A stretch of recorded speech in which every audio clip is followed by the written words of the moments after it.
Hi, my name's Phil. I like talking about politics, and in this video, I'd like to discuss Jacob Rees-Mogg's latest attempt to destroy the UK economy without even holding the position of Prime Minister or Chancellor. Fairly impressive. In this case, it's with his extreme Brexit ideology completely divorced from reality. He wants us to not just increase our use of the long since failed Imperial system of measures, but to reduce our use of the metric system. But first, if you'd like to be notified of daily news and politics, please subscribe to the channel and click the bell notification icon. So after getting plaudits in the Tory client media for apparently saving £4 billion from his budget, Rees-Mogg is now trying to sneak through plans to wreck our ability to buy and sell on the international market. But that £4 billion, first of all, see, I tried to find out what that's all about. Oh, he saved £4 billion, has he? How's he done that? Couldn't actually find it in the sensible media. Couldn't find any reports. So I had to resort to the silly media. Transpires when you wade through the likes of the Daily Telegraph that he's claiming these savings on the back of cuts to staffing and changes to flexible working hours. I noticed some right-wing commentators pushing this as well, and I asked them to show me the economic impact assessment that backs it up. Didn't get a response. That's because there isn't one. In addition, he hasn't actually done the things that he claims has saved this money. They're just planned. So it's like, it's been reported as if he's already saved the money when he's talking about things that haven't happened yet. And is these plans are for job cuts, as with all unnecessary job cuts, they're actually going to lead to greater costs, not savings.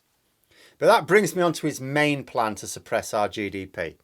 See, there's a public survey out, not for the first time from his department. It's a public consultation on the Imperial system.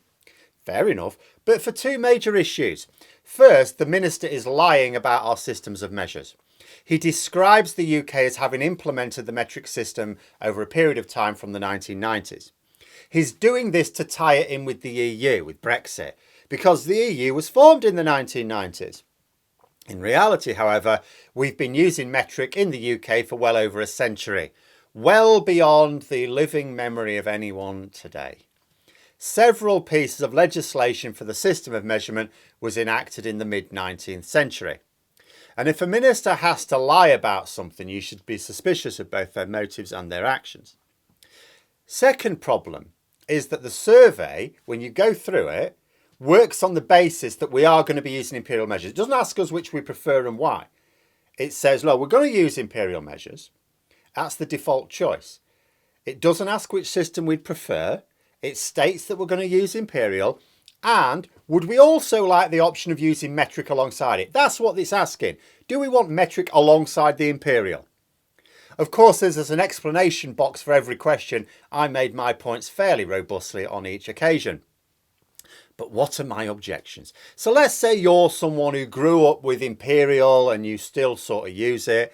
Lots of you about. In the UK, we have this bizarre system where we use imperial for some things and metric for others, which also exposes another Brexiteer lie, because they try to say, oh, the EU banned imperial measures, and now that we're out, we can go back to good old imperial. No, they didn't ban it at all. We've used imperial for some things all my life. On the roads, we have markers in yards. We use miles per hour. Most people still measure their mass in stones and pounds, measure our height in feet and inches. All that really changed in my lifetime is that metric replaced imperial measures on the goods that we buy. And even then, you can still have imperial measures now. It's just, why would you bother? No one wants them. No one cares about them. It's most noticeable with food. Not so much drink, because we still got our beers from the pub in pints. And from the supermarket, squash has come in litre bottles when the EU was still being devised. So that's nothing to do with the EU. It was just a sensible measure. But let's say you just think it's two systems and why not have both? Or even one, and if it's imperial, what? Just let everyone get used to it and it'll be fine, like in the old days. Thing is, fair question, but there are two major responses. The first is, nobody understands imperial and never did. I'm pretty good at maths, including mental arithmetic.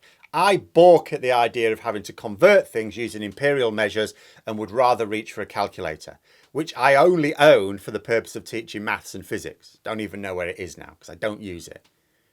Because I'm quite happy to work things out in my head. But for imperial, it's a ball ache. If you have a recipe for 20 buns, for example, but you want to make 32, easy to do that with metric, scale it up, no problem at all. rather than Imperial. Reason being, Imperial, you have to scale up to different units. You have to go from ounces to pounds. It's like, oh. And that doesn't use the decimal system. But our number system is decimal. We use a decimal system, 1 to 10. Also, it's not even like Imperial just has a different system.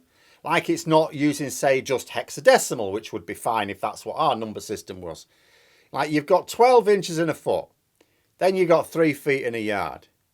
Well, that's not helpful. Then you've got 1,760 yards in a mile. Huh? Huh? It's cobblers. It's a ramshackle system developed over many hundreds of years by drug-addled gits with sandals and long beards. Metric is a piece of cake.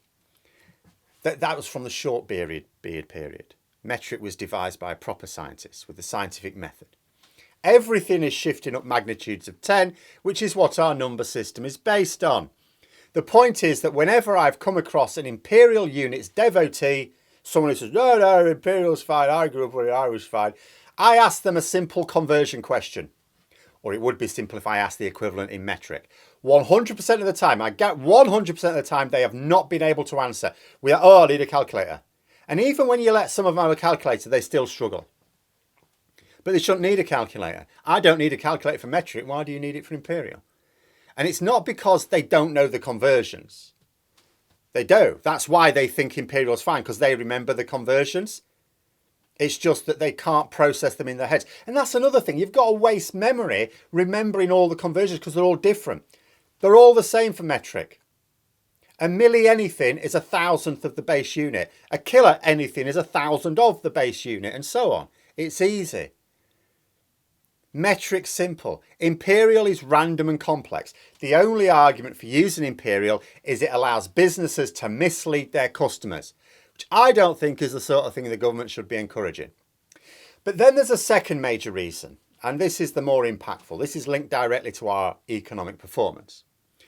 Now, we'll have to imagine a producer in both the EU and the UK here. So let's look at a producer in the EU first.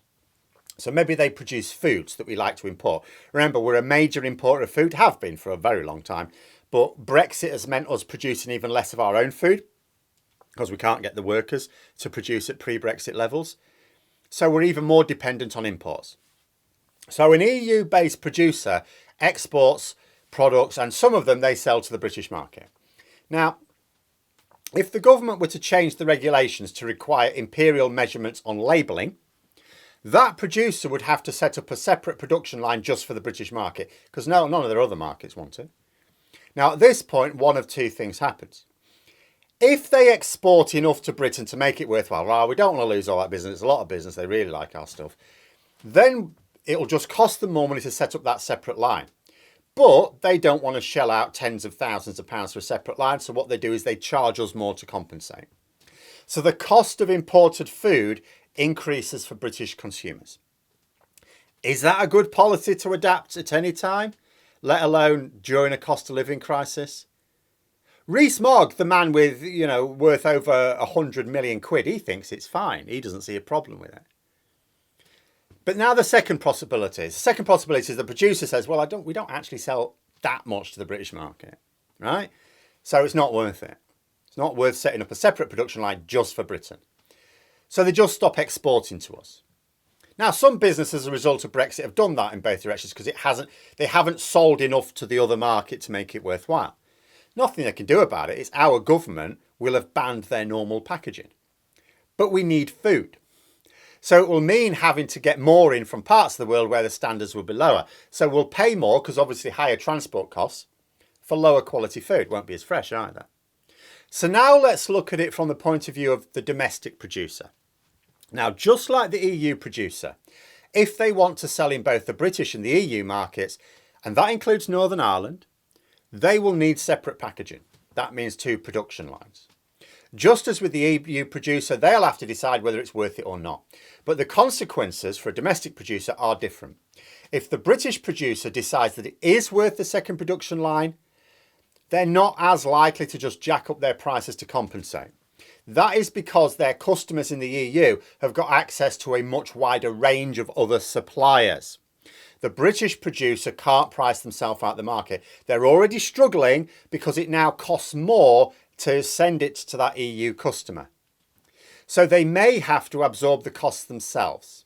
That means they're making less profit, which at the very least means less taxes being paid, which means cuts to public services, or the government have to raise the level of tax to compensate for the lost revenue. That's why the Tories are currently charging the highest level of tax for generations, since just after the Second World War, in fact, because they've knackered our economy to the point where the tax revenues just kept going down and down. So they had to keep raising the rate of tax up. But let's say the British producer decides they can't go for 2 production lines for whatever reason. It's too costly, not worth it. So they have to choose between the British and the EU market. Now, if they choose the British market, then we've lost exports. Exports is how we as a country make money. We don't make money by selling to each other. If they choose the EU market, then the exports carry on, but we have shortages of food because they're not producing for the British market. In addition, if that producer is only going to supply the EU market, doesn't it just make sense to move their production to the EU? Why be based here and have to deal with all that Brexit red tape to export to the EU? No, you would move to the EU, avoid all the current Brexit barriers. So that'll mean job and tax losses on top of the food supply problem. So essentially, this idea of Jacob Rees-Mogg's is an utter turnip of a brain fart. I would ordinarily dismiss it because any impact assessment would conclude in large unfriendly letters that under no circumstances should we do this bloody stupid thing. But the lunatics have taken over the asylum, so I can actually see it happening. But if you're based in the UK and would like a crack at the survey yourself, I'll post a link in the description below. I would urge people to fill it in so they can't just get their own way. But those are my thoughts. Let me know yours in the comments below. I hope you found the video interesting. If you did, please click the like button. If you'd like to support the channel further, the join button for memberships. And until next time, I'll see you later.